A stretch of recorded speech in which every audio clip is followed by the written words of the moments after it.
Emma Hernández, Emie, es ilustradora originaria de Guanajuato y actualmente radica en el Estado de México. Autodidacta, apasionada de las artes visuales y la narrativa gráfica, estudió y colaboró en los talleres del Centro Cultural Casa del Diezmo, donde se desempeñó como pintora y artesana en Celaya, Guanajuato. Comenzó su carrera profesional a los 16 años, pasando de aprendiz de escritores y artistas plásticos a trabajar en ilustración profesional para editoriales y agencias de publicidad. Su mayor trayectoria es en el medio de la animación, desempeñándose como animadora, directora de arte, artista conceptual, artista de escenarios, storyboardista y mayormente como diseñadora y desarrolladora de personajes, teniendo una gran participación en diferentes películas animadas. Su pasión por el cómic y contar historias la llevan a la Ciudad de México con su personaje Looney, colaborando en publicaciones independientes y años más adelante en algunos webcómics. En noviembre del 2018, la Secretaría de Cultura de México le otorga el apoyo para realizar el libro del Silo.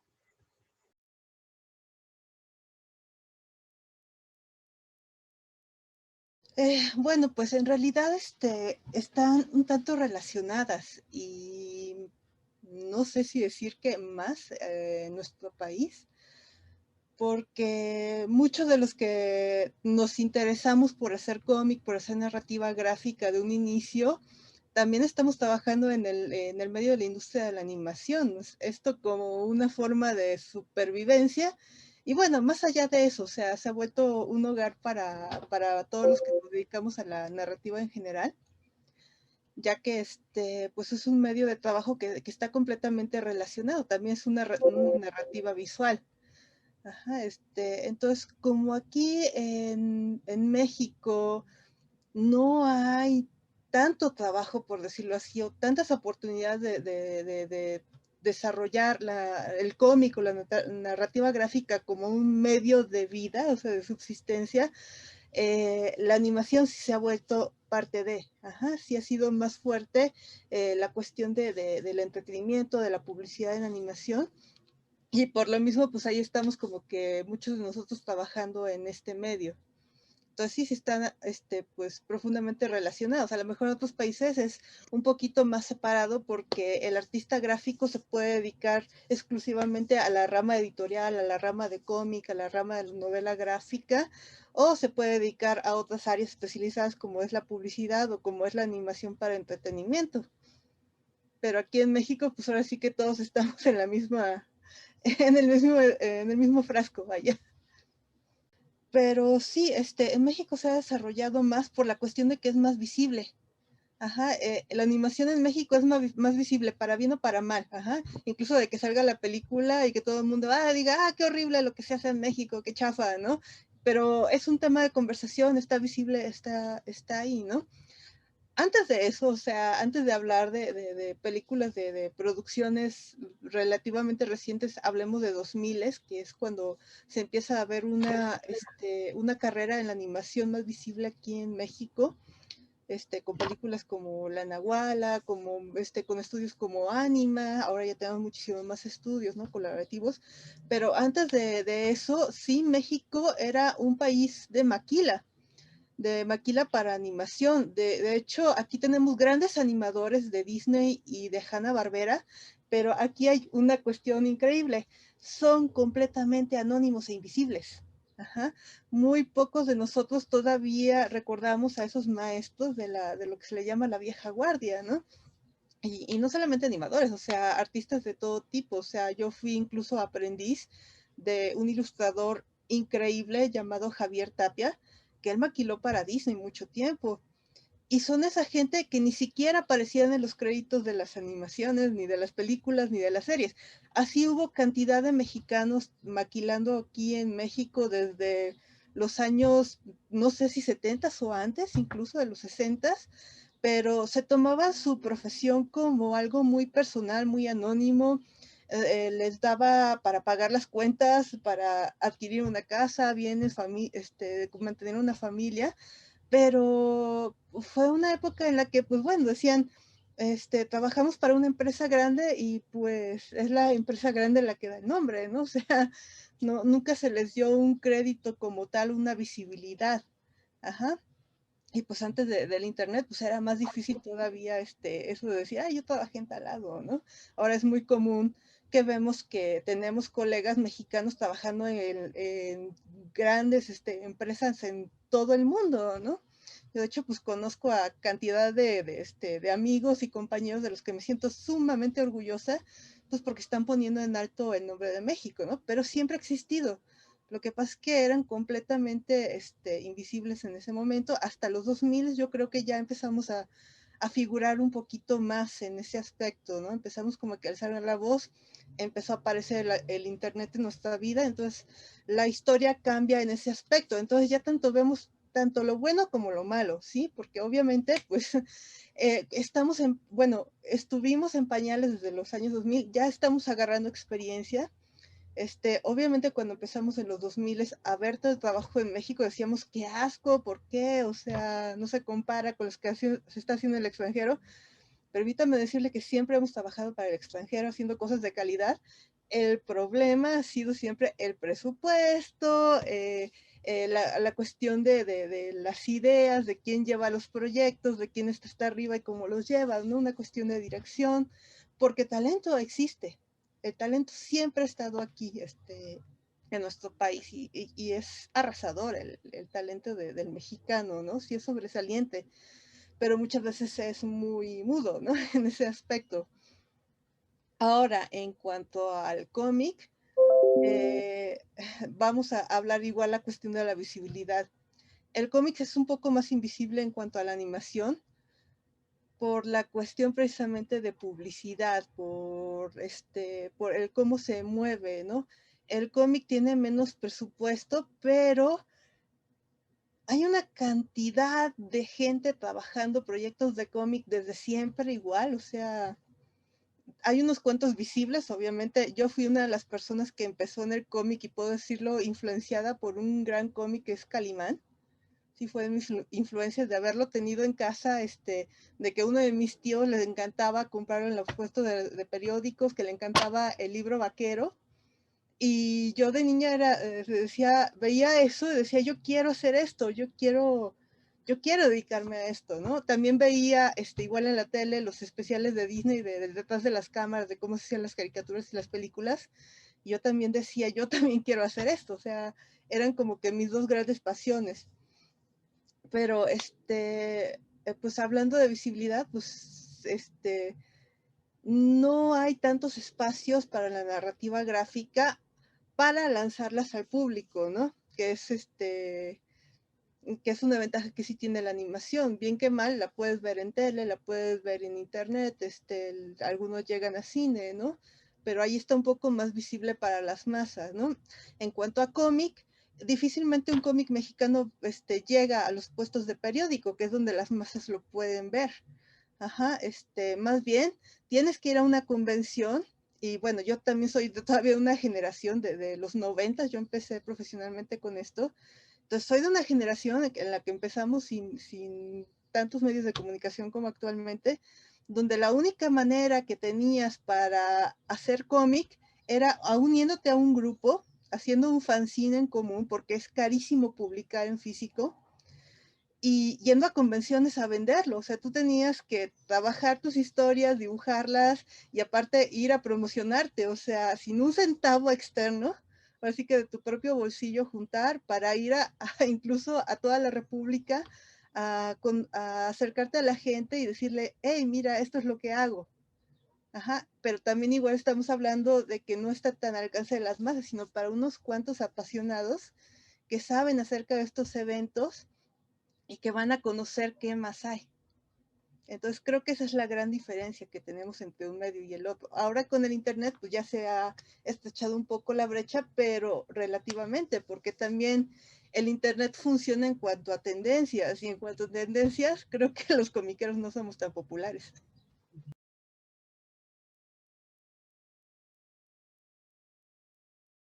Sí, sí, ahorita No, se está abriendo precisamente toda esa posibilidad sin tener que invertir tanto dinero en ello. Bueno, se invierte tiempo porque el cómic y la narrativa gráfica en general sí requiere mucho tiempo. Es un arte muy celoso, bueno, como la mayoría de las artes, realmente el arte es celosísimo, te absorbe la vida, pero pues también es una pasión increíble la que se requiere para hacerlo. Y ahora sí que tiempo es igual a dinero. Ya no tenemos que invertir tanto dinero en publicación, en viajar para llegar a la gente, ¿no? Pero simplemente el factor tiempo a veces es una complicación, porque como te digo, muchos de los que somos narradores gráficos maquilamos animación para conseguir un medio de sustentarnos. Entonces también como la animación es un arte y como arte es exigente de dinero, entonces tú dices, o sea, ¿en dónde voy a balancear mi tiempo? ¿No? O sea, generalmente es a donde te llega el dinero, reduciendo muchísimo la producción de muchos autores a de producir sus propias cosas, de lanzar sus propias narrativas gráficas. Hay otros que ya se pueden dedicar a ello, que han tenido pues tanto pues ahora sí que pues la publicidad y tanto el carisma como para ganarse a la gente, que ya tienen, por decirlo así, como que el apoyo o los medios editoriales les han propuesto para poderse dedicar de tiempo completo a ello, ¿no? Y eso también es una gran ventaja, ¿no? Pero no a todos los narradores gráficos les pasa de esa manera.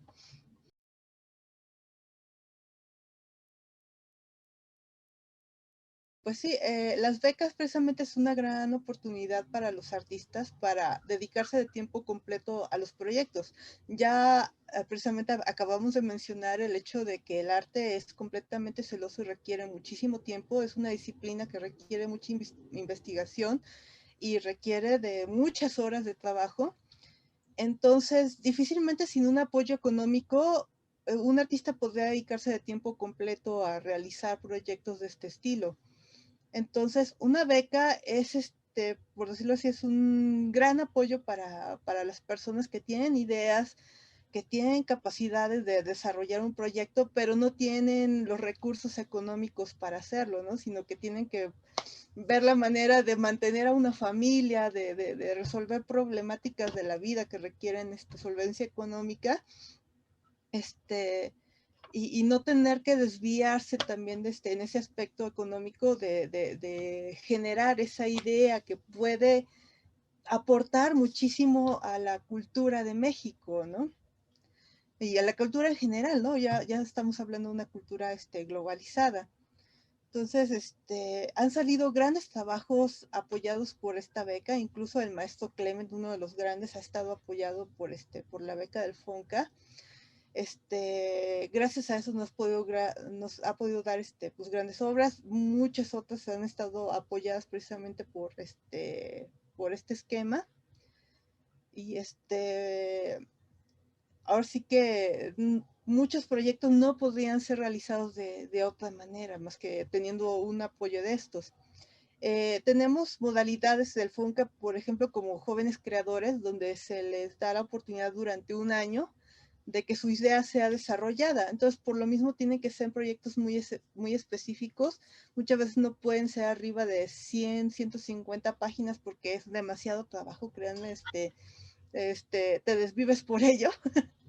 Entonces es imposible, o bueno, a menos del estilo, ¿no? Que sea más de eso, o que tengas un equipo para desarrollarlo. Pero generalmente estos son autores completos los que están desarrollando estas obras apoyadas por estas becas, ¿no?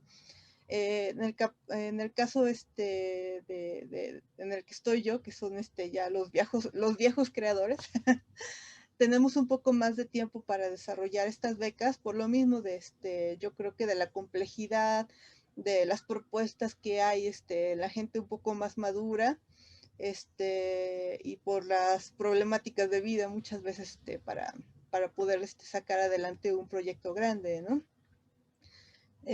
¿Cómo llegué yo a las becas del FONCA? Pues yo ya había escuchado un poco de esto, pero yo lo veía como algo súper lejano, ¿no? Yo decía, bueno, pues yo empecé en el cómic con mucho entusiasmo, pero nunca pude desarrollarme como otras personas que he visto del medio, que tienen pues cantidad de trabajos, porque pues sí, yo tuve que desde muy chica sustentarme por mis propios medios económicos, tuve que pues ahora sí que mantenerme desde muy joven. Entonces, pues era entre llevar la pasión de hacer cómic en mis tiempos libres, que no era mucho, o sea, no podía hacer demasiado, y pues ahora sí que sustentar mi propia vida, buscando trabajos de todo tipo, ¿no? O sea, yo trabajé en editorial, yo trabajé como maestra, yo trabajé, aparte de animación, trabajé también en publicidad muchísimo tiempo, incluso me tocó hacer maquila para Disney, incluso. Pero nunca te da tiempo ya para los proyectos personales, ¿no? Mientras más joven, más energía tienes para hacer muchísimas cosas. Me acuerdo que yo hacía miles de cosas cuando estaba en los 20, en mis 20 años. Podía hasta mantener un blog y hacer cómic, ir a convenciones y hacer publicidad y meterme en cosas de animación y dormir 2 o 3 horas al día, que generalmente esas horas las dormía en el camión de camino al trabajo. Pero llega un punto en el que de verdad el cuerpo dice ya no puedo, ya no se puede, ya no se tiene la misma energía para hacer todo, entonces tienes que decidir pues a qué te dedicas, ¿no? Y pues realmente la opción es perseguir la chuleta, ¿no? El trabajo que te deje el dinero para pagar la renta y la comida, ¿no? Entonces, pero aún así, todos estos tipos de trabajos también son experiencia. Sí, yo siempre vi todo esto como un gran aprendizaje. Ahora déjenme mencionar otra cosa. Yo soy autodidacta, entre comillas, ¿no? En el sentido de que yo no tuve una carrera formal, pero sí soy una persona que constantemente está estudiando y que constantemente está aprendiendo de otros y que en cada trabajo en el que he estado, pues ahora sí que he tenido la fortuna de aprender grandes artistas. Fui, como digo, aprendiz de un artista de Disney de aquí en México, Javier Tapia, completamente desconocido, pero increíble, maravilloso maestro. Este, entonces, prácticamente yo tengo la gran universidad de la vida y nunca se deja de aprender, todo el tiempo se está aprendiendo cosas nuevas. Entonces, bueno, yo no tengo la carrera formal en sí, incluso llegué hasta la preparatoria, me pagué la preparatoria abierta incluso, pero porque en esa época la que yo podía saltar hacia una carrera, no había algo en lo que yo pudiera poner mi pasión completamente, solamente diseño gráfico. Uh-huh. Y diseño gráfico no me atraía, ¿no? Porque yo quería la narrativa, yo quería lo visual, yo quería los colores, ¿no? Toda la teoría de la pintura, ¿no? Entonces, pues empecé mi carrera prácticamente, también por culpa de este proyecto, el libro del Sino, el que estoy haciendo actualmente para el FONCA. Prácticamente esta historia la tengo desde mi infancia y ha sido pues, lo que me ha traído, lo que me ha arrastrado a dedicarme a esto, ¿no? Yo ya desde chica quería contar esta historia, quería que la gente la conociera, quería decir muchas cosas a través de ella. Entonces, en esa época en la que yo estaba cursando la preparatoria, de plano, yo sentía que tenía que contar esta historia, que estaba perdiendo tiempo haciendo otras cosas. Y me acerqué a un grupo en Celaya, Guanajuato, donde estaba viviendo esa época. Me acerqué a un grupo de escritores, de un taller literario, donde estaban los grandísimos escritores Florencio López y ay, ahorita se me fue, me, me, me, me, me quiero dar un tiro, ¿no? Porque era Herminio. Herminio también, ahorita se me fue el apellido, pero dos grandes escritores guanajuatenses llevaban ese taller y pues yo me acerqué con mi carpeta de dibujo, con mis ideas, y yo les decía, yo quiero aprender a expresarme, porque siempre mi problema ha sido esto, la expresión, ¿no?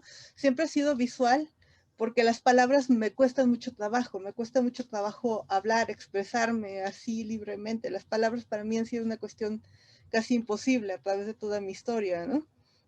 Para mí el medio era el dibujo y cuando descubrí precisamente la narrativa visual, como los libros de Calimán y el libro vaquero, dije, esta es mi manera, esta es la manera en la que yo puedo expresarme, ¿no? Haciendo historieta, ¿no?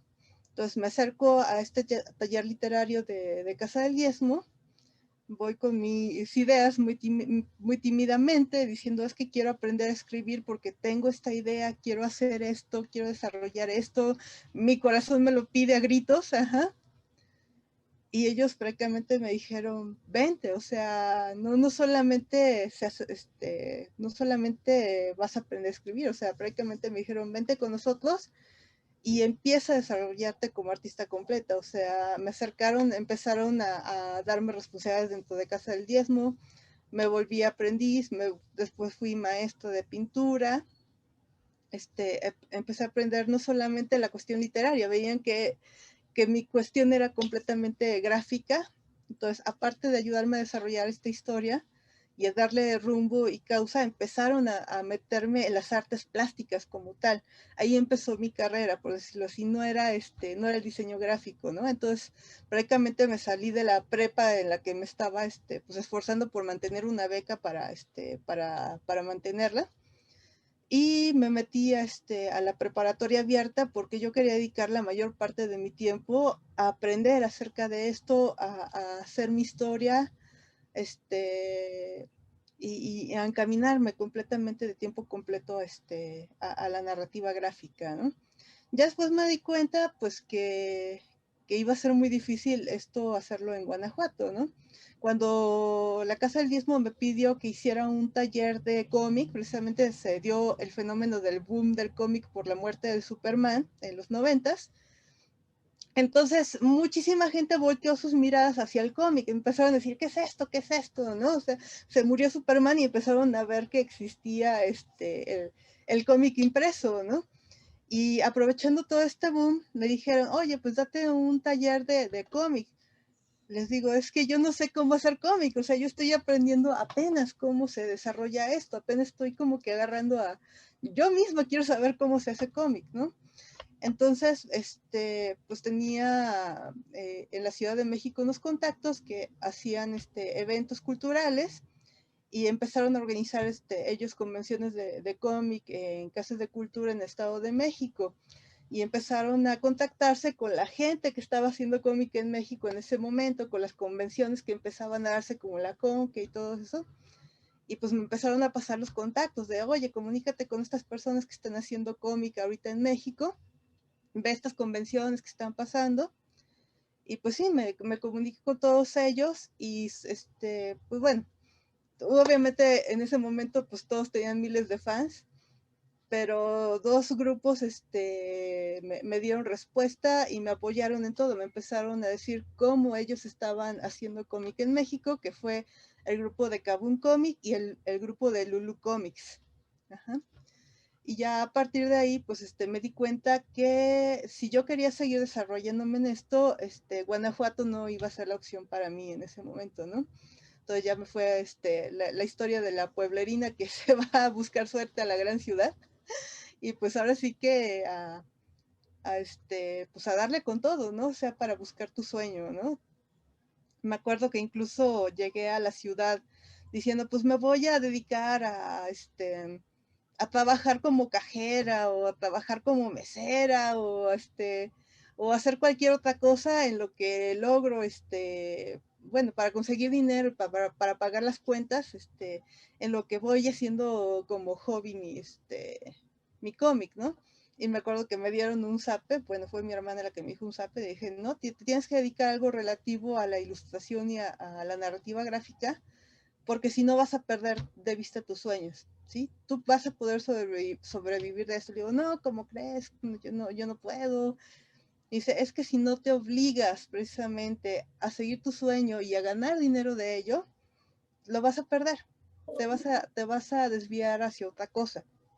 En cambio, y está comprobado, si te dedicas a hacer lo que amas con mucha pasión, nunca te va a faltar trabajo. Y tenía toda la razón. Absolutamente, o sea, creo que realmente si quieres dedicarte a esto, sí te vas a llevar unas grandes friegas, sí van a ser, híjole, va a ser un trabajo enorme, pero, pero no te vas a morir de hambre y las satisfacciones que vas a obtener de ello también son infinitas, ¿no? Entonces, bueno, sí me dediqué entonces a hacer lo que eran ilustraciones para libro de texto, me dediqué a publicidad muchísimo tiempo, poco a poco empecé a incursionar en lo que era la animación. Curiosamente la animación, ingresé por el cómic porque yo en ese tiempo pues empezaba a juntarme con Lulu Comics a hacer fanzines, a ir con ellos a lo que son las convenciones de cómics para pues, dar a conocer mi trabajo. Publicaba, bueno, tanto Kabum como Lulu Comics me recomendaron en ese momento que mi historia del libro del Sino, que tenía otro nombre en ese momento, era demasiado espesa o era demasiado pesada como para iniciar. Y me dijeron, empieza por algo muy ligero. Empieza por algo, sobre todo de comedia, ¿no? Con el que tanto tú te pruebes como que te acerques a las personas, al público. Y entonces, a raíz de esta sugerencia, yo hice a un personaje que se llama Looney, que pues era de alguna manera como un alter ego, ¿no? Si yo me burlaba mucho de mí misma y de ser tan lunática y de ser tan distraída en ese personaje, y pues hacía mucha comedia de todo lo que antes me daba pena, ¿no? O me daba coraje de mí misma, ¿no?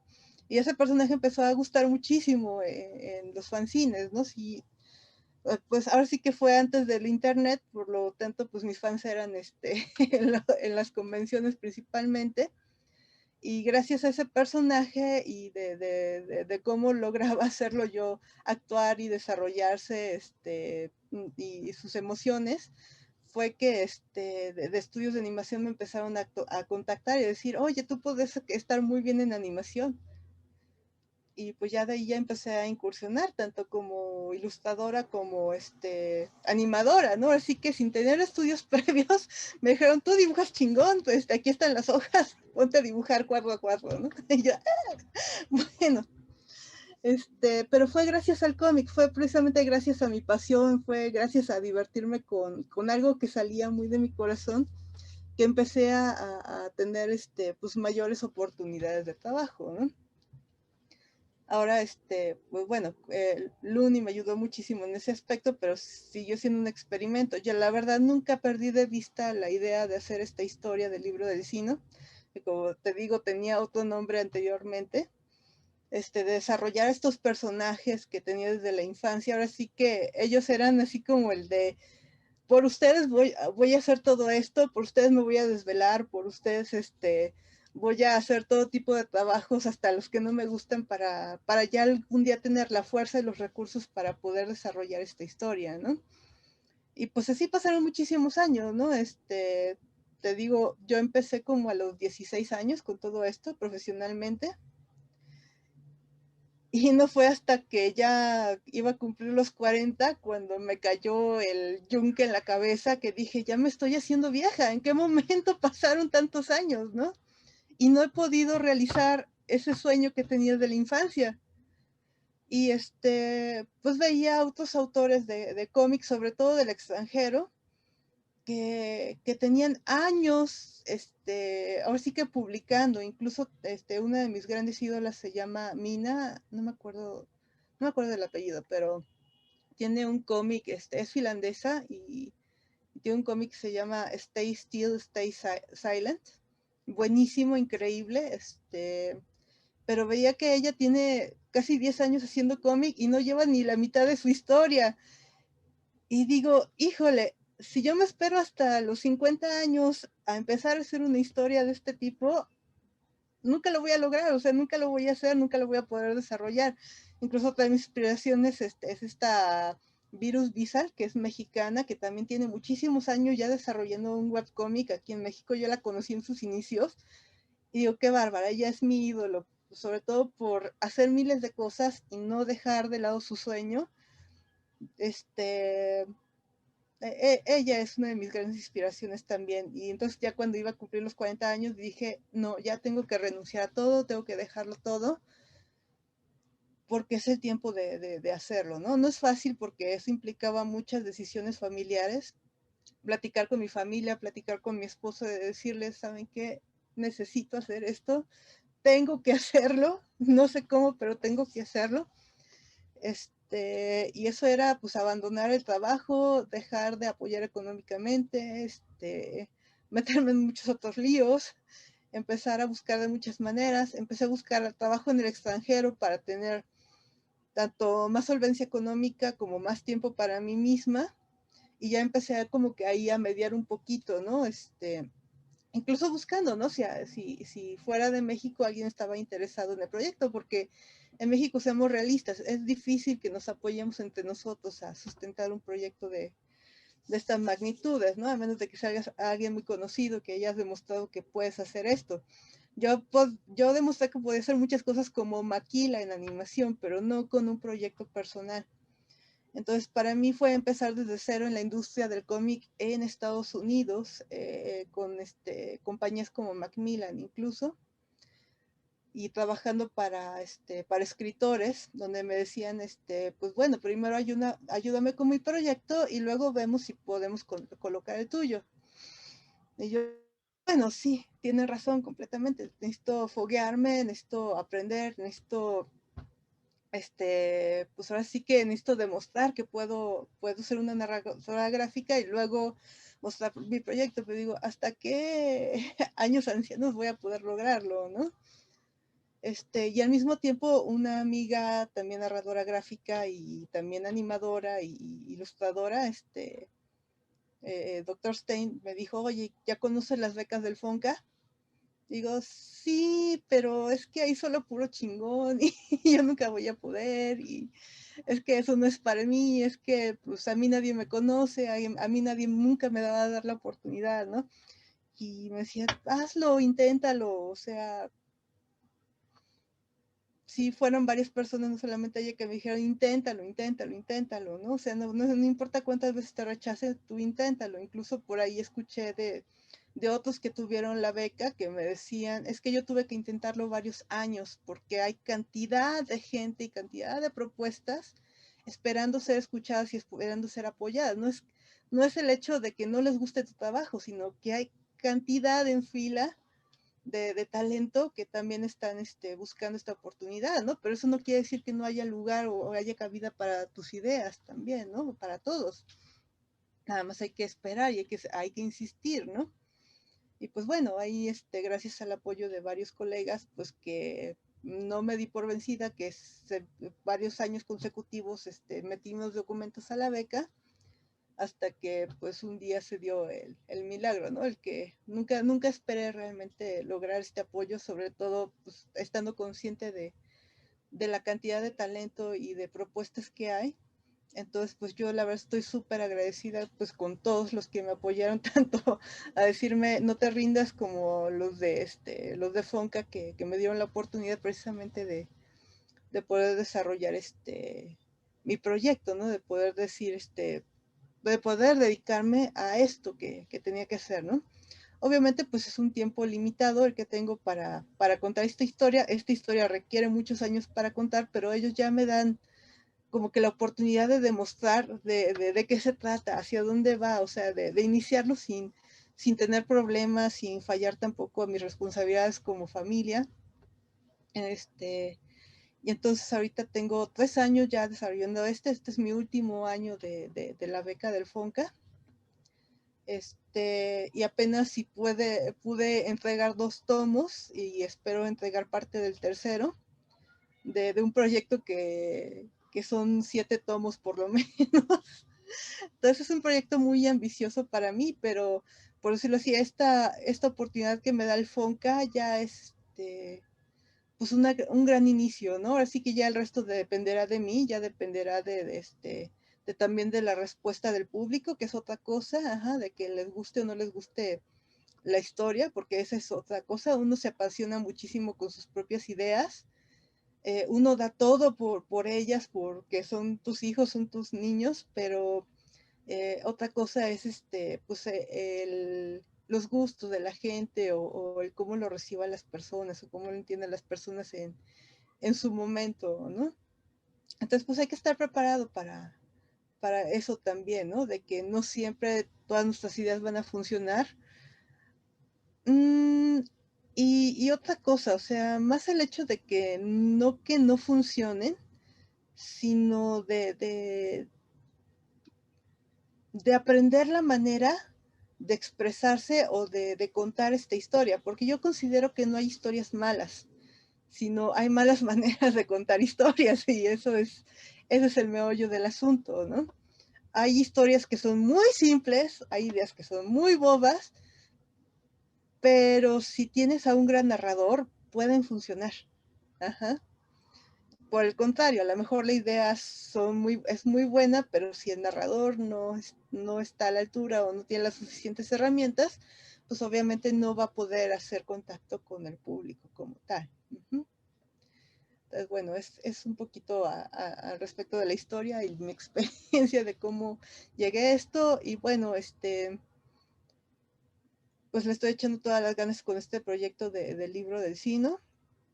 Como ven, empecé incluso yo muy torpe con el dibujo, y algo de lo que me siento muy orgullosa es que ya a casi 3 años de la beca, y de poderme dedicar de lleno a ello, ya he podido empezar a encontrar mi voz, en cuanto a estilo de narración gráfica. Porque también hay algo muy importante. Cuando me salí de la animación, yo venía ya con un fuerte complejo, pues, no sé si decir trauma, de que tienes que renunciar a tu voz propia para hacer proyectos en conjunto, como los animados, ¿no? Eh, a pesar de que yo fui diseñadora de personajes de muchas películas aquí en México, sobre todo de Anima Studio, yo fui la responsable de los rediseños de las leyendas, por ejemplo, de Leo San Juan y todas esas, y estuve trabajando los procesos ¿cómo se llama?, de creación y desarrollo de personajes de muchas otras películas de Anima y de otros estudios. Yo estaba perdiendo mi propia voz. Yo me estaba adaptando a lo que querían en las empresas y las otras personas, que es algo muy bueno porque también aprendí muchísimo de ahí, pero también me venía el conflicto y bueno, y después de todo esto, ¿quién soy yo? Después de esto, ¿quiénes son mis personajes o cuál es mi verdadera manera de dibujar? Entonces yo venía con un conflicto muy fuerte cuando empecé a retomar mi historia del libro del Sino, donde ya no sabía ni cómo dibujar a mis propios personajes porque los había abandonado por muchísimo tiempo, ¿no? Y entonces ya cuando me pude dedicar a ellos, ya pude como que volver al camino, ¿no? De volverlos a reconocer y de volver a tomar mi propia voz en cuanto a la narrativa gráfica, ¿no? Y creo que ya se ve una gran evolución desde esas páginas que están viendo ahorita en pantalla a las últimas. Creo que hay una gran brecha, y yo espero que a lo largo de los siguientes años sea todo un continente de distancia, porque en esto no se deja de aprender. Todo esto es experiencia y todo esto es estar trabajando día a día, a seguir aprendiendo y a seguir mejorando. Y es un fenómeno muy bonito que pasa, y también lo he visto en otros compañeros incluso hasta en cómics en el extranjero.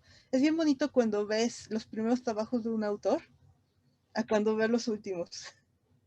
Todo el camino de aprendizaje también es una gran inspiración. Y me siento muy contenta y me siento muy afortunada y muy honrada de que me estén dando esta oportunidad de dar ese brinco de crecimiento en mis propias historias. Y esto también es gracias precisamente al apoyo del FONCA. De otra manera, yo no lo hubiera podido conseguir. Si hubiera tenido que estar lidiando entre trabajar medio tiempo para sobrevivir y dedicarle ratos a hacer esto, no hubiera podido lograr lo que logré en este momento. Parece poco, pero es un trabajo titánico. Y creo que me pasé muchísimas desveladas haciendo esto, aún dedicándome de tiempo completo a ello.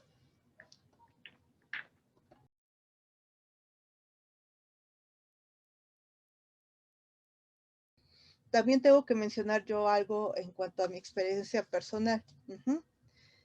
Una de las razones por las que yo también decidí dedicarme a esto es porque a mí no se me daban las letras, ¿sí? soy una persona que tiene dislexia y cierto grado, ¿cómo se llama? Detectado de autismo. Entonces, para mí el mundo funcionaba de una manera distinta al del 90-80% de los niños de la escuela. Ajá. Las letras para mí eran un caos, no los entendía, no entendía muchos conceptos, incluso cuando los maestros hablaban, es como si yo no estuviera en ese mundo. Pero cuando a mí me acercaban materiales visuales, incluso me acuerdo que en una de las escuelas en las que estuve, escuelas especiales por lo mismo de ese problema que tenía, muchos de los materiales eran con libros ilustrados. Incluso una de las grandes enciclopedias que recuerdo era con Snoopy, donde te hablaban de muchos temas con los personajitos, ¿no?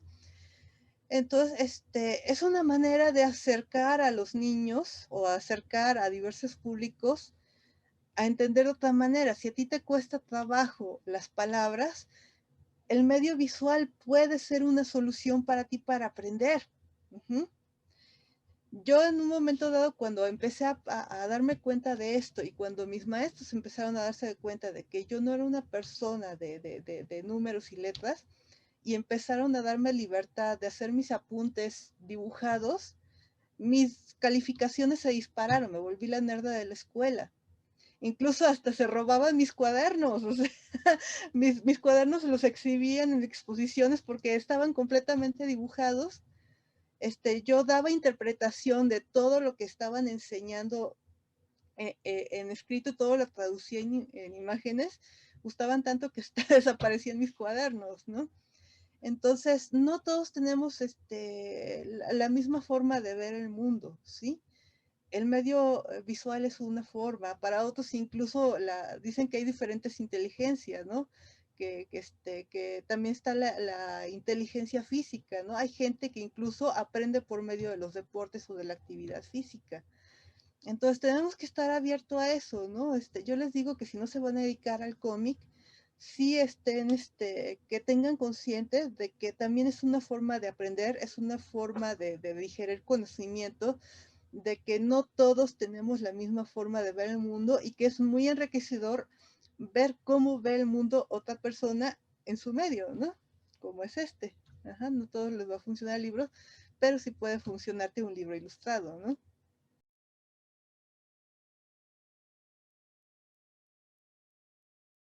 Ese es el punto. O sea, tú me decías si los chicos no se quieren dedicar a esto. Ahora, otra cosa es si de verdad te quieres dedicar a esto, ¿vale o no la pena estudiar? Ese es otro tema. Ajá. En ese caso, en el caso de que sí seas una persona interesada en dedicarte a algo de esto, no precisamente a algo en específico, sino a algo de esto, ajá, relativo a la narrativa gráfica, en sus múltiples vertientes, este, mira, la decisión yo creo que tomamos personas como Beatriz, digo, no conozco tanto de su historia, pero sé que es una generación parecida a la mía. En nuestro caso no había escuela específica para esto. Ajá. Por lo mismo tuvimos que tomar la decisión de no estudiar una carrera formal porque no existía una carrera para personas que queríamos hacer esto. Era como decir, ¿para qué voy a perder mi tiempo en una carrera que no me interesa? Incluso diseño gráfico, que era lo más parecido, no me interesaba porque no manejaba lo que yo quería lograr.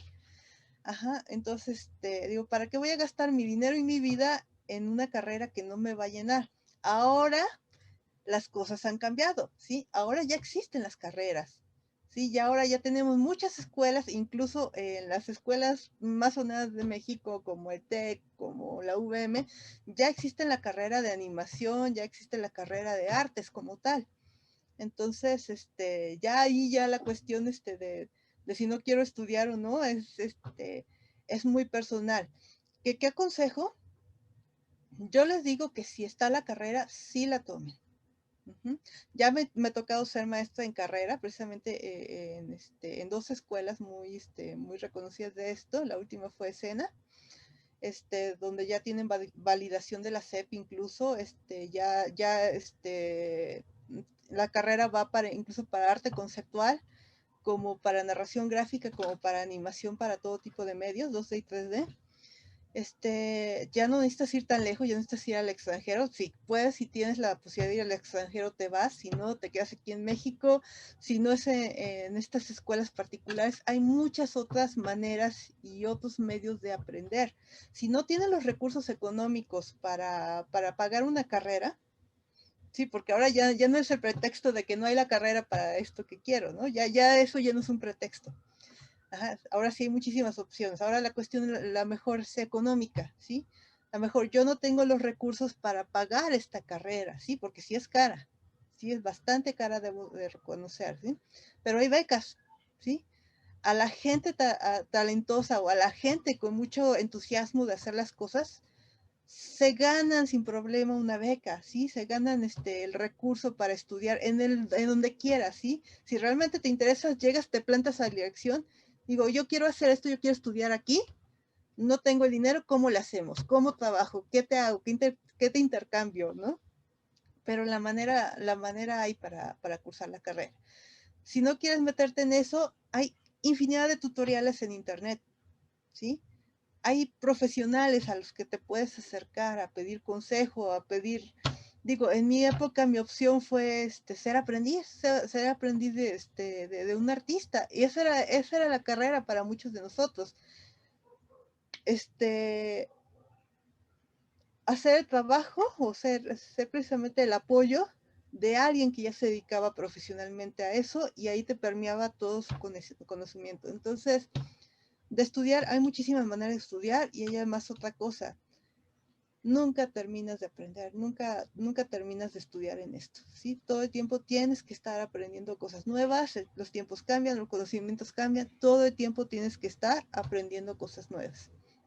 Entonces, estudiar o no una carrera, digo, ya es una decisión propia, pero dejar de estudiar no es opción, ¿sí? Eso creo que es lo único, que no es opción no estudiar.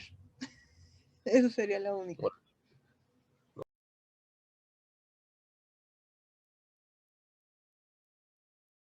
Que yo sepa, sí hay un apoyo también, pero es independiente, se tiene que solicitar aparte para impresión. Creo que es como meter otra beca, o sea, meter otra solicitud y ver si te la dan y todo eso.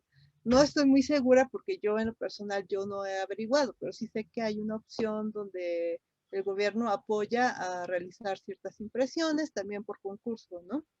O por selección. Yo en mi caso no ha sido mi interés. Ahora, como dices, es algo bueno y es algo malo, la cuestión de que sí te apoyen para hacer un proyecto, pero no se encarga el gobierno también de distribuir tu producto. Tiene su lado bueno y su lado malo.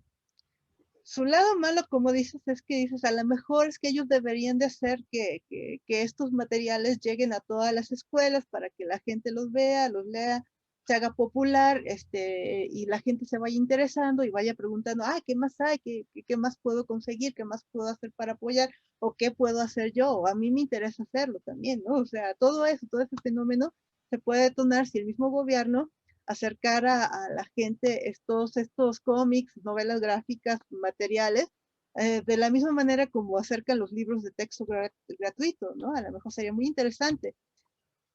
De hecho, en Estados Unidos, bueno, cuando empecé a trabajar allá para Macmillan y empecé a ver en otros editoriales, como Scholastic, precisamente, y otras, es que las editoriales son privadas, obviamente, allá todo es privado, pero lo que hacen las editoriales es, bueno, si tienen muchísimos proyectos, hay muchísimas oportunidades allá igual, de ser narrador gráfico allá, también muchísimos filtros por lo mismo, pero sí, lo que hacen las editoriales es que ellas directamente organizan como ferias internas dentro de las escuelas.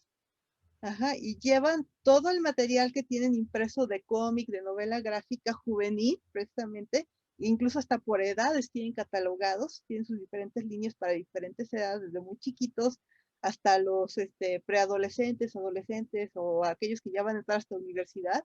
Hay diferentes niveles de novela gráfica para todo público, pero ellos hacen sus eventos en las escuelas y acercan a la gente. O sea, no es la gente la que tiene que ir a las convenciones, sino que las editoriales hacen sus pequeñas convenciones dentro de las escuelas para que los niños empiecen a conocer las propuestas de novela gráfica, de cómics, empiezan a enamorar de los personajes, conozcan a los autores incluso, ¿no?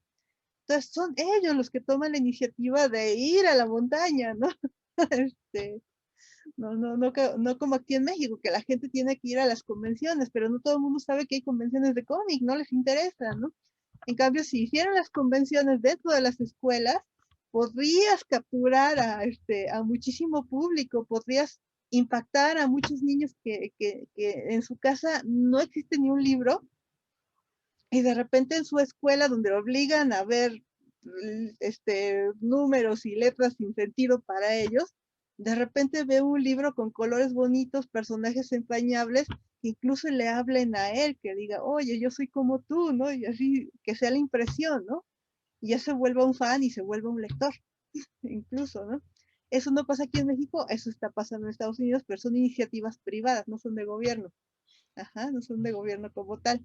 Aquí todavía los editoriales no se ponen las pilas en ese aspecto. ¿Por qué? Porque lo decía también en cuanto a animación. En México tenemos muchísima hambre. Aquí cada centavo nos duele. Y a las empresas les duele cada centavo que gastan. O sea, no lo ven como una inversión, lo ven como un gasto.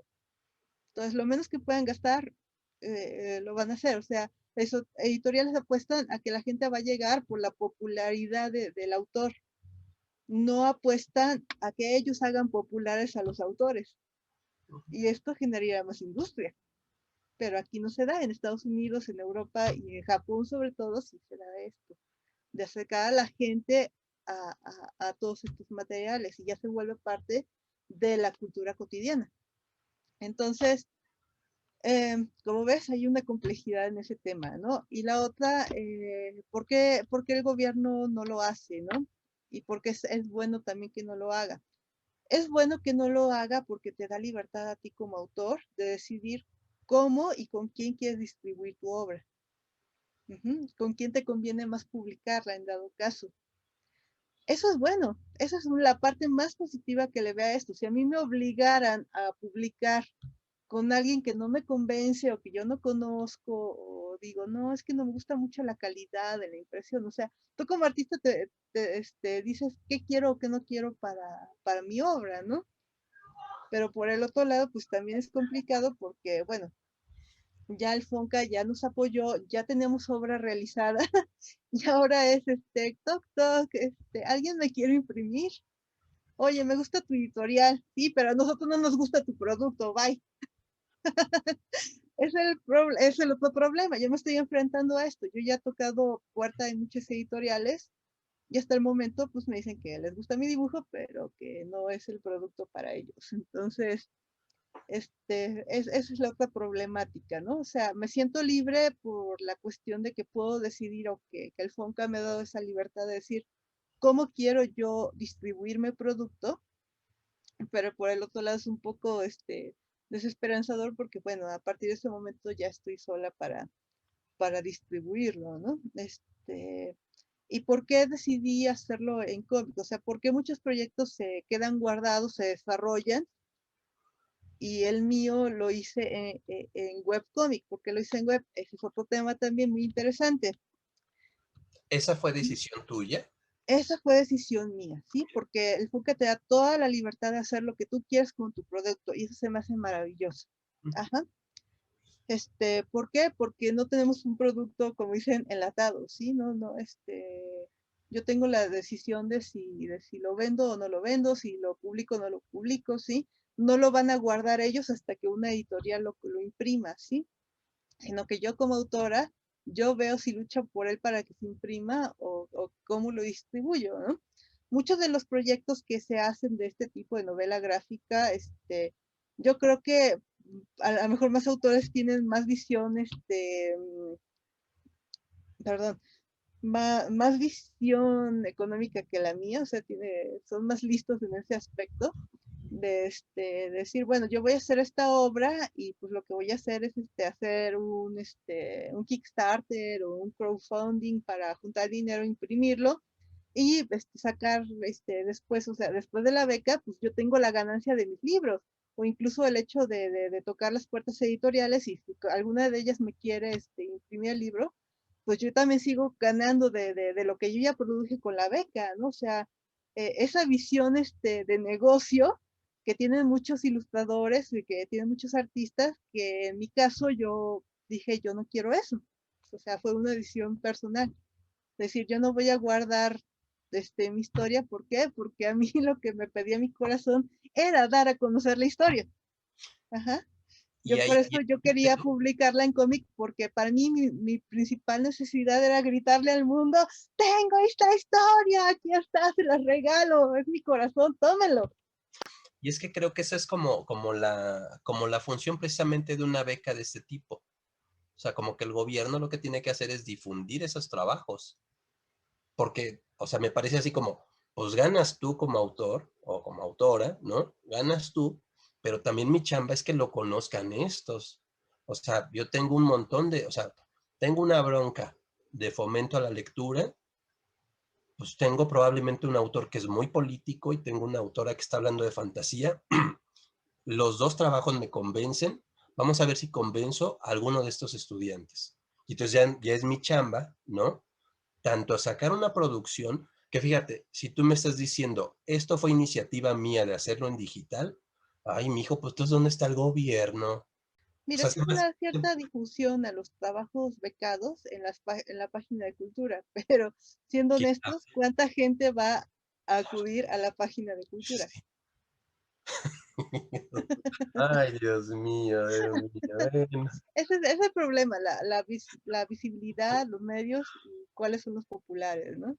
Fíjate, entonces, se me hace como que el negocio ni siquiera lo está viendo el gobierno, porque entonces, trabajo becado lo está editando Fantagraphics, trabajo becado lo está sacando Webtoons, trabajo becado lo saca Editorial Sexto Piso. O sea, las editoriales ya nada más llegan así como, a ver, este sí me gusta, a ver, espérate, o sea, Sí, el, exactamente. O sea, nosotros estamos desarrollando el producto para que lleguen las editoriales o bueno, para que nosotros toquemos la puerta en la editorial y diga, oye, ¿te gusta esto? ¿Me lo imprimen? Ah, sí, sí, venga, ¿no? O sea, y aparte le estamos dando la ganancia a la editorial. a la editorial, exactamente. Eso es muy tonto, o sea, el gobierno de plano es como, ay, ella decidió hacerlo digital para que se vean.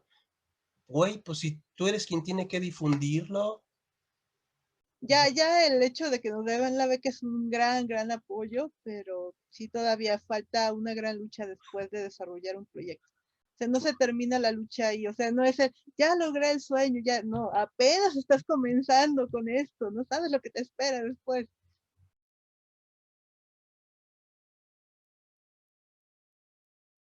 Pues mira, sí, precisamente es un proyecto muy ambicioso el libro de cine, como digo, es una historia que estuve desarrollando desde la infancia, personajitos que surgieron en mi infancia, inspirados en muchísimas cosas, en experiencias de vida, en sentimientos que tenía que decir.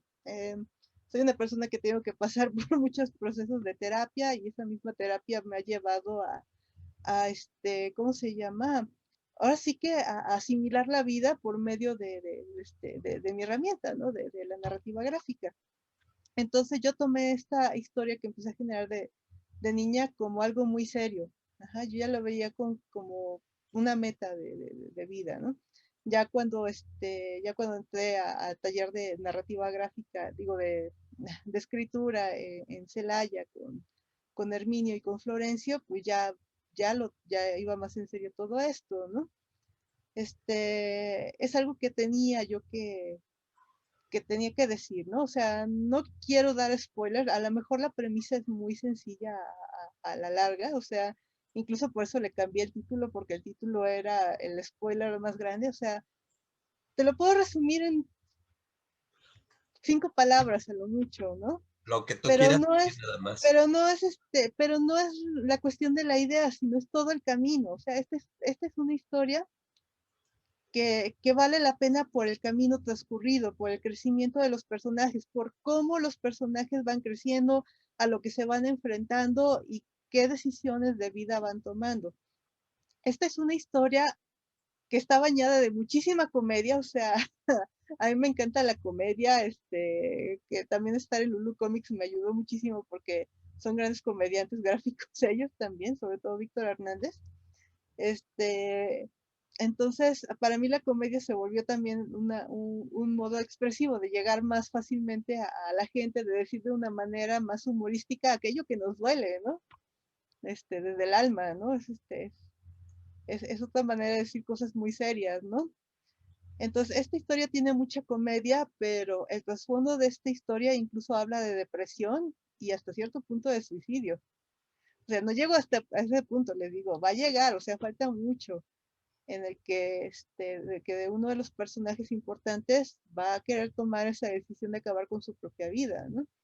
Pude haber empezado en ese punto y pude ponerle un título que era más revelador al respecto, pero no.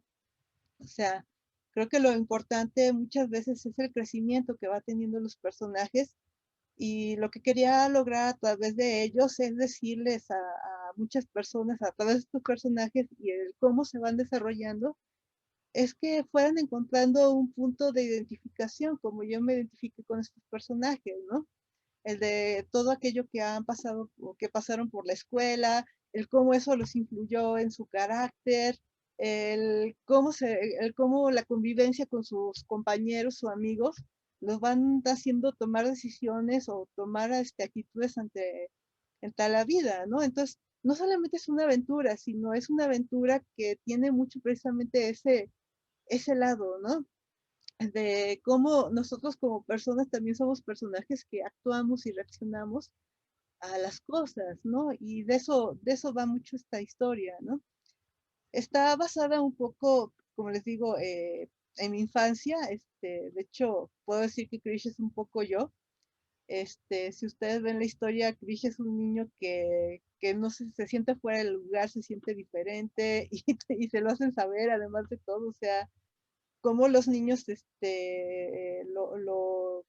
pues no es que lo hagan menos, sino que no lo toman en cuenta o el hecho de que él no hable, también influye de que otra gente más abusada, otros niños más abusados, pues literal abusen de él, le hagan bullying, ¿no? Yo pasé por muchísimo de eso en la escuela, con mis problemas para hablar. Yo era una persona que no hablaba, que no se defendía, que se guardaba las cosas, ¿no? Incluso puedo hablar que una de mis anécdotas personales está reflejada en este cómic, de que, así como a Krish lo culpan por hacer varias cosas, a mí de niña me culparon por hacer cosas que ni hacía, o sea, yo no rompí un plato, llegaba un niño, rompía el plato y decía, fue ella, y como yo estaba toda lela y no decía nada, no me defendía, pues los maestros y los adultos les creían, ¿no? Y yo no hacía pues más que llorar en mi rincón y no sabía ni qué decir ni cómo defenderme. Entonces, este cómic era un poquito porque sé que hay mucha gente así afuera en el mundo. Hay mucha gente con ese sentimiento de no encajar, hay gente que no sabe cómo expresarse, que no sabe cómo defenderse. Ajá, y entonces era llevar un poquito de ese crecimiento de mi personaje, de cómo él va aprendiendo poco a poco y de por qué tampoco él va a cambiar de todo, o sea, él sigue siendo él, así como yo sigo siendo yo hasta el momento. Vas aprendiendo, vas evolucionando, vas conociendo más gente que te inspira, que va influyendo en tu vida, tu propia familia, ajá, y cómo los personajes van encontrando su lugar en el mundo. Entonces, el libro del Sino, ¿de qué se trata en sí? Pues sí, es el viaje de Krish, precisamente de este niño que se siente raro y su hermano, y no solamente de ellos dos, sino también de su papá adoptivo, ¿no? Y de todo lo que pasa con esta familia toda rara, porque su papá no es nada convencional tampoco. Ahí sí no puedo decir que sea mi historia personal, o sea, Krish es un poquito, está basado en varias anécdotas de Krish en mis propias anécdotas, pero no es mi historia, no es mi biografía tampoco, son reflexiones de vida son cosas que he aprendido, son cosas que me he inspirado en otras personas que he conocido y que he querido reflejar en estos personajes que creo que son cosas importantes, son cosas cotidianas. También algo muy importante en el libro del Sino es la cotidianidad, el cómo los pequeños detalles, el cómo los paisajes, el cómo el viaje, el cómo la gente que conoces va enraizándose en su corazón. Entonces es un cómic en el que quiero dejar muchas sensaciones, precisamente, de que vale la pena todo el camino, de todo el camino recorrido. Entonces la historia de estos dos niños es que, pues, en un momento dado de la historia, ellos van a tener que salir huyendo. Ajá. Van a tener que dejar su hogar y empezar a conocer otros lugares, otros rumbos, otra gente, y cómo eso los va, pues va haciendo que crezcan y desarrollen su carácter, ¿no? Y la historia pues va tomando varios, pues ahora sí que varias etapas, ¿no? La primera etapa, que se llama Los niños de Tobías, que es pues donde vamos conociendo a los personajes, en donde vivían, cómo es su familia, cómo es su dinámica, con toda, tanto familiar como en la escuela, como en el pueblo incluso, que es algo que también me tocó vivir de niña, ¿no? Cómo de repente hasta la gente de una comunidad completa puede llegar a tener muchos prejuicios, ¿no? Y como dentro de esa misma gente de todo un pueblo con muchos prejuicios, también hay gente que no lo es. Ajá, como es gente diferente y cómo vas encontrando tu lugar dentro de ellos, ¿no? Ahora también lo que nunca me preguntan es por qué el libro del Sino, ¿no? Toda esta historia, pues como es fantástica, es un mundo fantástico, ellos tienen una sociedad, incluso yo creo que a muchos piensan que al empezar a leer mi cómic que tiene que ver con algo religioso, no, o sea, no tiene nada que ver con religión, nada de eso, sino que yo les platico cómo se desarrollan ellos en una sociedad que muy parecida a la nuestra, tiene sus creencias, sus religiones, sus métodos, sus gobiernos y todo eso, o sea, cómo se estructura ese mundo fantástico en base a la creencia de un libro que los guía en sus vidas, algo comparable a nosotros a lo mejor con la Biblia, ¿no? Pero para ellos como que hay su ser superior pues les manda, igual que la Biblia, ¿no? O sea, que sean buenos, que esto y que lo otro, ¿no? Pero aparte de todos, ellos tienen lo que son 7 ángeles guardianes, que son los que encargados de cuidar el planeta, y que son los que pueden acceder al verdadero libro del cine. O sea que hay varias copias como la Biblia en todo el mundo, pero solamente hay uno original, ¿no? El cual solamente pueden leer 7 ángeles y que ahí viene todo el futuro, ahí dice lo que va a pasar, ahí vienen las profecías. Entonces, también el hecho de creer en esas profecías, pues también hace que, pues que se generen situaciones a nivel social, con las cuales tienen que luchar nuestros personajes, ¿no? El sentir que todo el mundo dice que las cosas ya están escritas, que tienen que ser de cierta manera, y que los personajes pues tienen que entender que no todo está en estricto, ¿no? Sino que ellos van a escribir su propia historia, no está todo escrito, ¿no? Sino que ellos van a decidir cuál es su futuro, ¿no? Entonces, bueno, eso es un poquito en cuanto a la trama de la historia. Un monstruo fantástico, 7 ángeles guardianes, 2 niños que tienen que huir por los prejuicios de algo que sucede en un conflicto y que tiene que ver con este libro del Sino, ¿no? Con este libro del destino, que precisamente, que es lo que significa Sino, ¿no? Y como ellos van a luchar por hacer su propio destino, como no se van a dejar no van a dejar que un libro o que algo les diga cómo tienen que ser las cosas, ¿no? Sino que ellos van a decidir cuál es su propia historia, ¿no? Dentro de este mundo.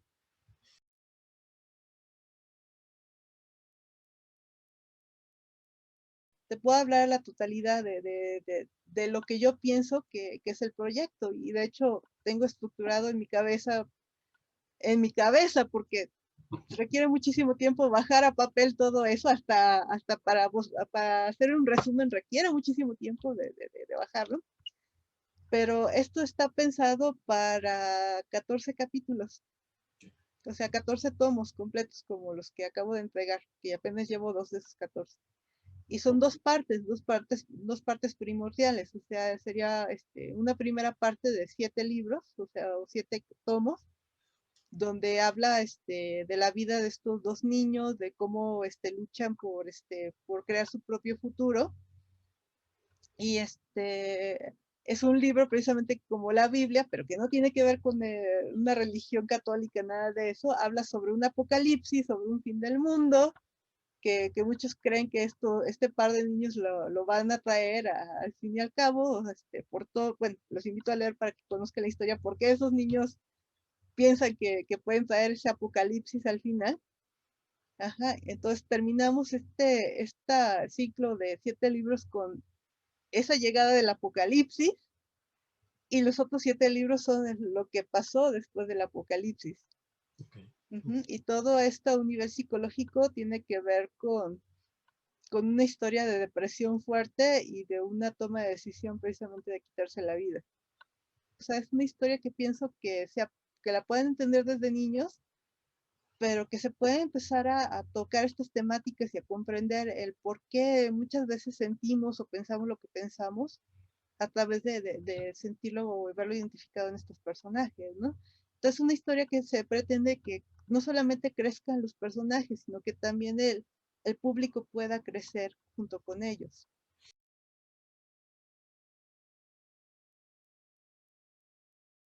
General, pero obviamente yo me bajo a que sea incluso que cualquier niño que lo quiera leer lo pueda disfrutar, hasta por el arte, que le gusten los monitos, lo puede entender o se puede identificar incluso con los personajes en algún momento. Si no es con uno, es con otro. Si no es con el introvertido, con el extrovertido, ¿no? Que pueda encontrar un punto de referencia a lo mejor con ellos, ¿no? O que les pueda divertir porque diga, ay, me han pasado cosas como a ellos en la escuela, ¿no?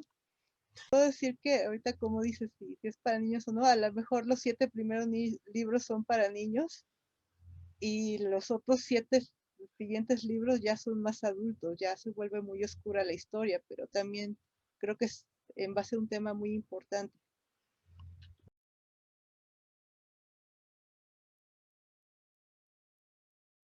Pues mira, no ha tenido mucha difusión, o sea, debo de ser honesta, o sea, tampoco voy a decir, no estoy yendo súper bien, ¿no?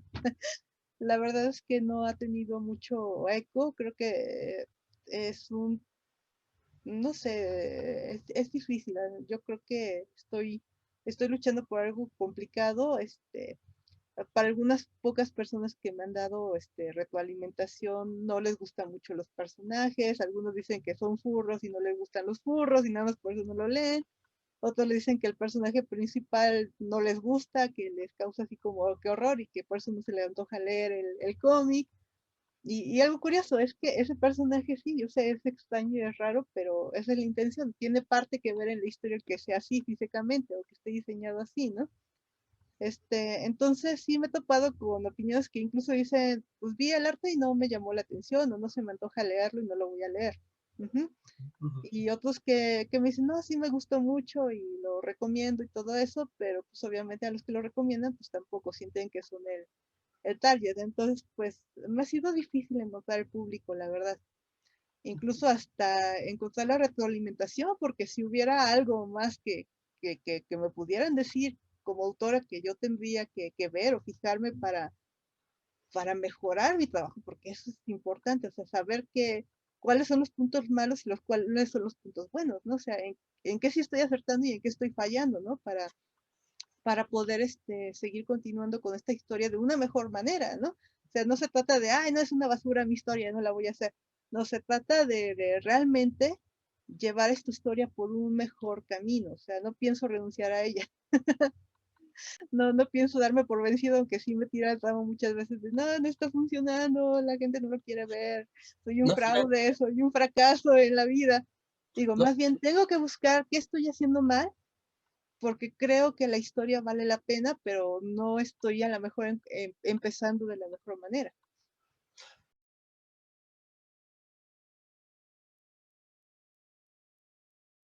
Lo de Rubén Armenta yo lo conocí precisamente cuando me vine a la Ciudad de México, cuando me uní al grupo de Lulu Comics.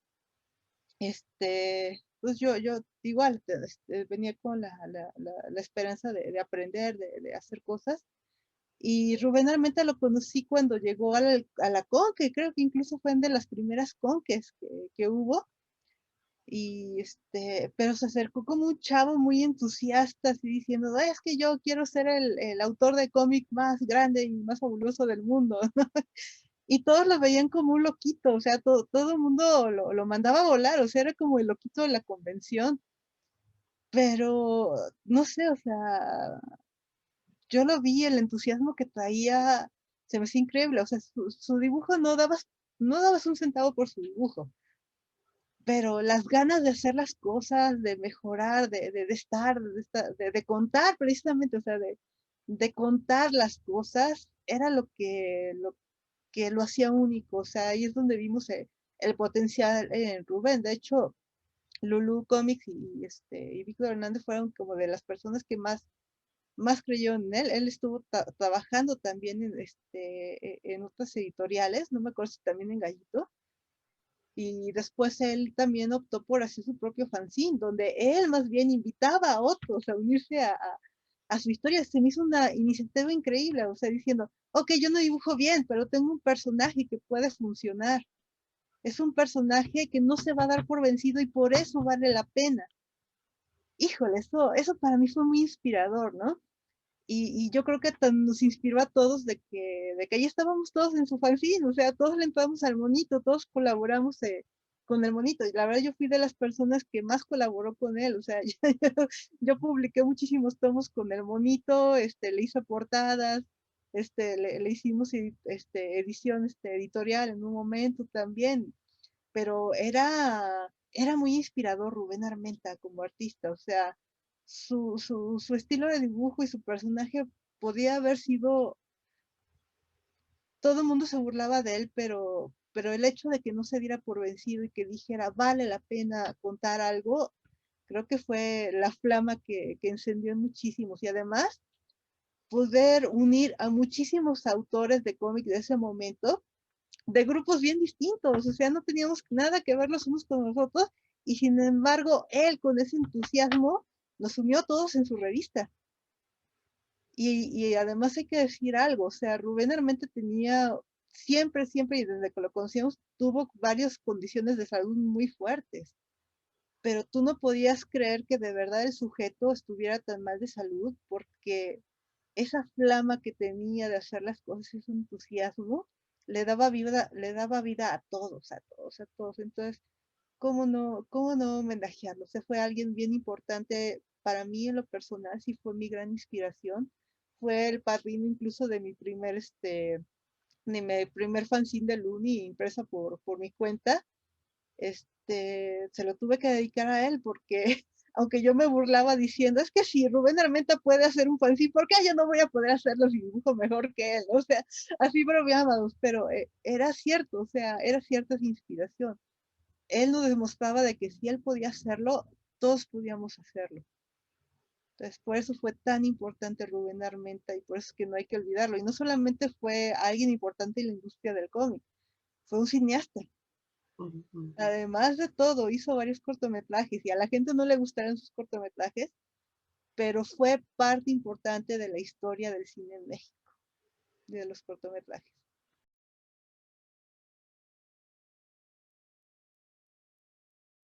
Pues en el caso de Virus Visa, yo la conocí ya hace muchísimos años, cuando empezamos con lo del movimiento de los webcomics, de los primeros Ujú, ujú.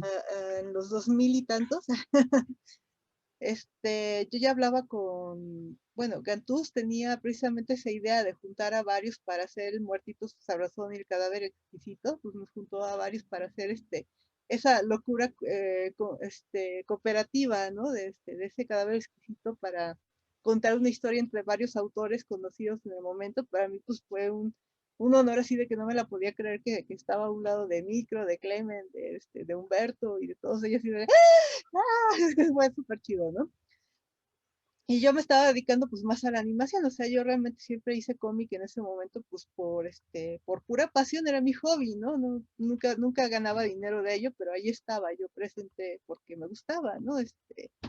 Entonces, pues de ahí los conocí a ellos, de ahí me invitaron, se empezó a hacer esto de ese proyecto de Gantuse en internet.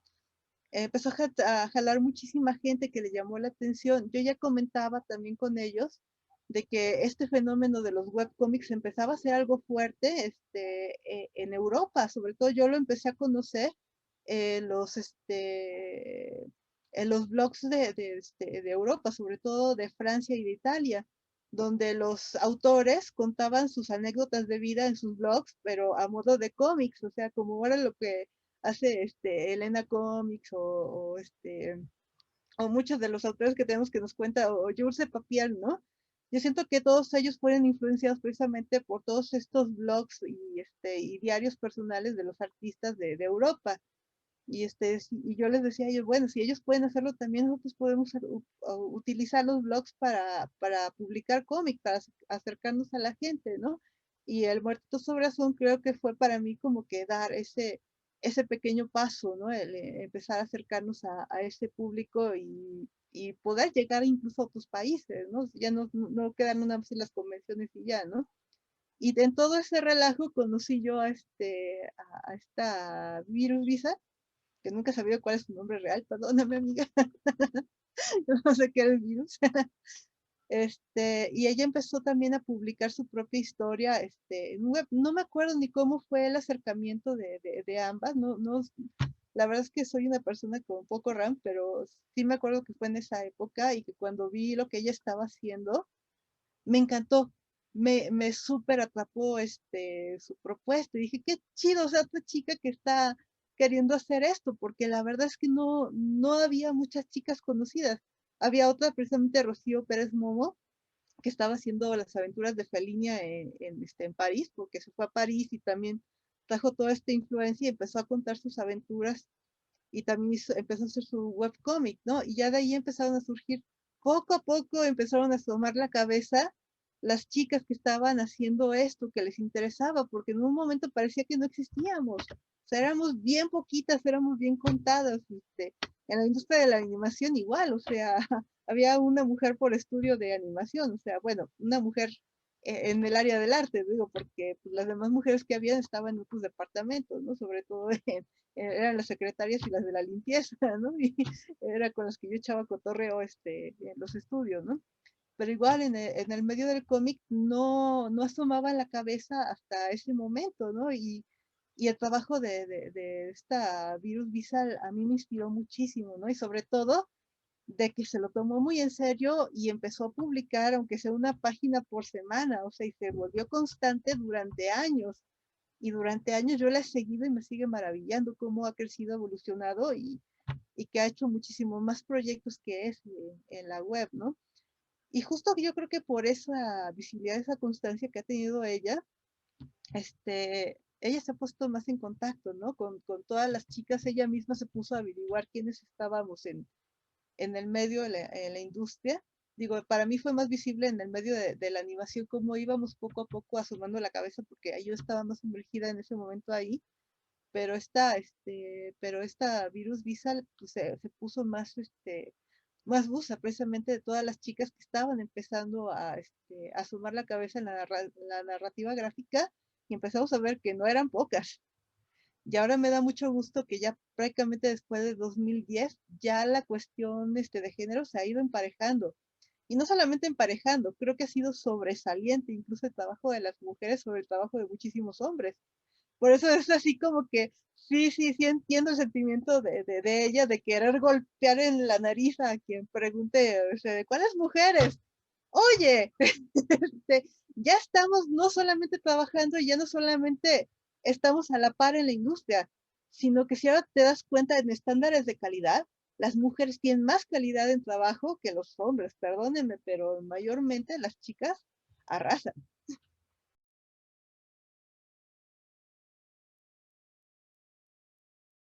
Y ahorita tengo que hablar, qué bueno que tocas el tema, porque está, por ejemplo, una iniciativa que surgió de compañeras del medio de la animación. Son chicas que conocí en el mundo de la animación y que empezaron a hacer un movimiento muy fuerte, o sea, inspiradas por el movimiento de otros países que eran Mujeres de la Animación Unidas. y ahora está el movimiento de MUMA, que somos Mujeres en el Mundo de la Animación México. Entonces estas chicas también, igual que Virus Visas, dijeron, ya no somos poquitas. Y el problema, empezamos a ver varias problemáticas. Una muy importante era los sueldos. Y yo también te lo puedo decir por experiencia, yo lo he platicado con muchas de ellas, incluso varias de las chicas de más recientes no me la creen porque ya es otra realidad, bendito Dios, ya es otra realidad, que ya es más parejo la cuestión de los sueldos, pero a mí sí me tocó ser de esas personas de que solo por ser mujer me pagaban menos. Yo llegué a tener puestos de dirección de arte y me pagaban, o sea, mira, yo también no sabía, no tenía ni idea, hasta que me salí de trabajar de los lugares, tenía compañeros que me decían, es que fulanito y sutanito están ganando tanto, y yo me quedaba de, yo no cobro ni la mitad de eso, y ellos eran mis subordinados, por decirlo así, o sea, no eran mis subordinados, eran mis compañeros, porque es un trabajo de equipo, o sea, el ser directora no me hace estar arriba de alguien, me hace responsable de un proceso de trabajo, no ser superior a alguien. Pero sí me daba mucho coraje que de repente llegaban gente del extranjero y sobre todo hombres, y les pagaban 4 veces la suma que a mí me pagaban, y de repente que enterarme que yo siendo directora de arte me pagaban incluso menos de la mitad de lo que ganaba cualquiera de los compañeros que tenían otros departamentos. Entonces, y nada más por ser mujer. Y Y, entonces digo, qué bueno que ahora las chicas están alzando la voz para bien, no para criticar a otra, no para hundir a la otra, para sobresalir a ellas, sino porque ahora se han dado cuenta, o nos hemos dado cuenta de que si no nos ayudamos entre nosotras, las cosas no van a mejorar tampoco para nosotras.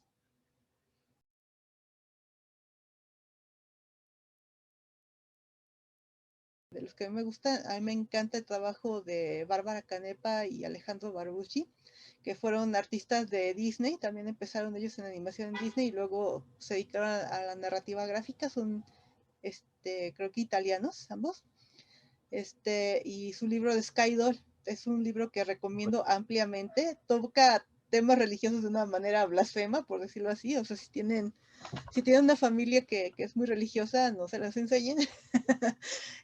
Pero el arte es increíble, la historia es muy buena, es muy entretenida, es visualmente deliciosa. Y sí es un estilo como tipo Disney, pero a temáticas adultas, por decirlo así.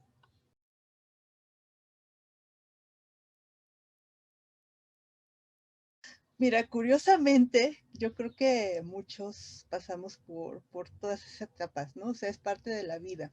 Incluso yo como fan de las caricaturas, de la pintura, de toda la gráfica en general, desde niña, también pasé por mi época de decir, ay, no, es que las caricaturas son para niños. ¿Por qué? Por la influencia de los de la escuela, ¿no? De, ay, no, si ves caricaturas que eres un bebito, ¿no? O sea, niños de 11 años diciendo eso, ¿no? De, ay, no, es que ya las películas de Disney son para bebitos, ¿no? Yo ya no quiero ver eso, ya nada más, puro live action, ¿no?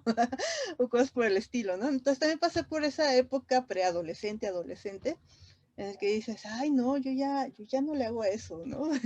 Por la influencia y la presión social, ¿no? Pero la pasión siempre está ahí. Ahora, además, ya que te vas sumergiendo en todo esto, y ya que te vuelves una persona más analítica, vas viendo todo lo complejo que es la narrativa gráfica en general, o sea, desde las películas animadas hasta las historietas, ¿no? Incluso hablando de superhéroes.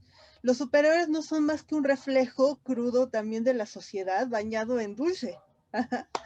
Es un reflejo precisamente de las grandes problemáticas del mundo, incluso de sociedades específicas, hablada de una manera, como que que sea un poquito más leve o más disfrutable para la gente, ¿no?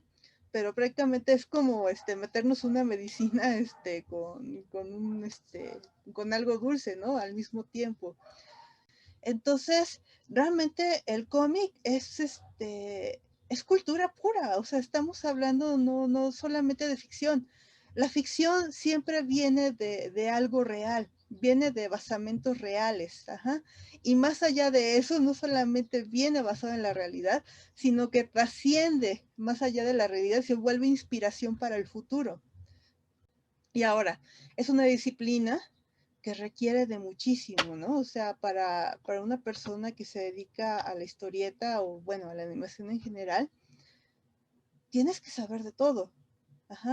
No es solamente inventar personajes y ya, o sea, esos personajes tienen que estar sustentados tanto psicológicamente, por lo que tienes que volverte cierta parte de psicólogo, tienes que estudiar literatura y conocer a los clásicos incluso, tienes que conocer anatomía, tienes que conocer perspectiva, tienes que conocer teoría del color, o sea, te vas volviendo un generalista increíble, o sea, en animación, pues obviamente te toca enfrentarte a todo eso, pero creo que cómic todavía más, porque el autor tiene que enfrentarse a hablar de todo tipo de temas, no solamente hablar de lo que a ti te gusta, sino que un profesional de la narrativa gráfica tiene que aprender absolutamente de todo, ¿no? A lo mejor no todo al mismo tiempo, pero siempre su trabajo lo va a llevar a aprender arquitectura, a aprender medicina, a aprender anatomía, a aprender sociología, Te lleva a, pues ahora sí que ir a más allá de los límites de solamente dibujo, o sea, tienes que saber de todo lo que estás hablando y de todo lo que estás dibujando y todo el tiempo estás aprendiendo y todo el tiempo estás investigando. Te vuelves un gran investigador con este oficio.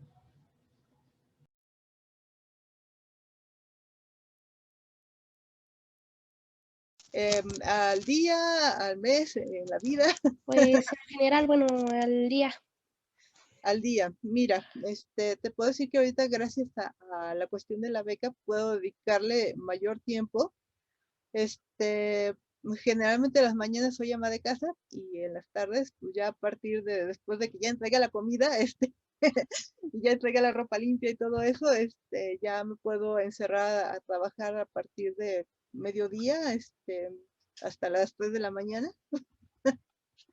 más o menos. A veces hay más, o sea, ahora sí que depende muchísimo de eso, pero sí absorbe la mayor parte del tiempo que tienes, en el que no tienes que estar resolviendo otras cosas. El primer año les dije a mi familia, olvídense de mí, no me van a ver. La casa va a estar retirada, nadie va a hacer la limpieza, alguien que me ayude a limpiar la ropa, alguien que me traiga de comer, alguien que me acerque un plato de comida, porque yo me voy a quedar aquí hacer las páginas. Y sí, el primer año, de hecho, saqué unos pocos meses el primer tomo. Digo, la calidad es sencilla a comparación de las nuevas páginas. Me lo aventé súper rapidísimo. Estuve casi 24/7 pegada a la mesa de trabajo. Y sí hubiera podido sacar 4 tomos ese ritmo, pero no. Llegó 2020 y me vino a plantear otra realidad y otras cuestiones y dije, bueno, si van a estar así las cosas, me la voy a tomar un poco más tranquila, pero le voy a subir lo que yo pueda de calidad a mi arte. Sí, ahorita, al ritmo que llevo en este momento, sí son como de 2 a 3 páginas, a la semana, más o menos acabadas, porque estamos, o sea, no te estoy diciendo que yo escribo, que yo hago texto, que yo hago el formato, que yo coloreo, que yo dibujo, o sea, hago todo ese proceso, ¿no? Y nada más tengo pues el apoyo de mi marido y de otro colega para revisar mi ortografía, para decirme, no, esto se entiende o no se entiende, esos son mis editores, pero la mayor parte del proceso lo llevo yo, ¿no? En ese aspecto pues me está aventando completamente sola, incluso hasta el subir las páginas, editarlas porque son 2 formatos los que estoy haciendo, uno que es para la página de internet y el otro es para impresión. Estoy haciendo 2 formatos al mismo tiempo y no son el mismo. Entonces sí es bastante chamba la que hay detrás de todo esto.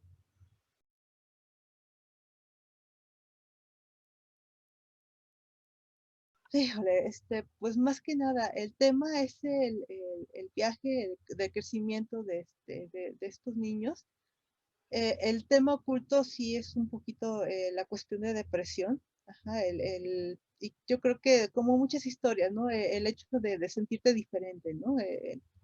El de encontrar tu lugar en el mundo y encontrar tu propio lugar, ¿no? En este caso, hablando del libro de destino, escribir tu propia historia, ¿no? De que no tienes que ser precisamente lo que otros esperan de ti, ¿no? Sino ser lo mejor que puedes de tu propia versión, ¿no? Ese sería el tema central. Ok. Y también lo que también necesito yo como autora es la retroalimentación, o sea, que el público me diga si mi historia está bien contada o mal contada, si les gusta o si hay cosas que les desagradan, ¿no? O sea, habrá cosas que no puedo cambiar porque son parte intencionales de la historia, pero habrá cosas que a lo mejor me doy cuenta, no me estoy dando cuenta yo que estoy haciendo mal y puedo mejorar si alguien me da como que ese de, oye, aquí hay algo que hay un problema y yo no lo he visto, ¿no? Entonces, a mí la verdad me está haciendo muchísima falta esa retroalimentación.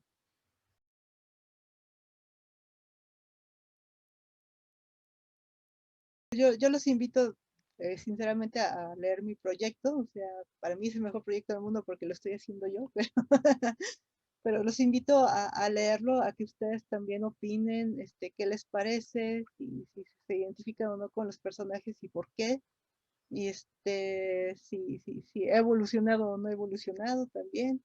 Si ese tipo de historias que quieren leer o cuál tipo de historia. O sea, ya una vez que lo lean, también es interesante que ustedes piensen qué tipo de historias ustedes harían. Ajá. También por eso es muy importante leer todo tipo de trabajos, porque también nos da puntos de referencia de qué sí me gustaría a mí hacer si estuviera en ese lugar, ¿no? Les deseo mucho éxito y que a los que vayan a querer estar de este lado, pues cuenten aquí con una colega para tomar la mano. ¿Sí? Aquí voy a estar para ustedes.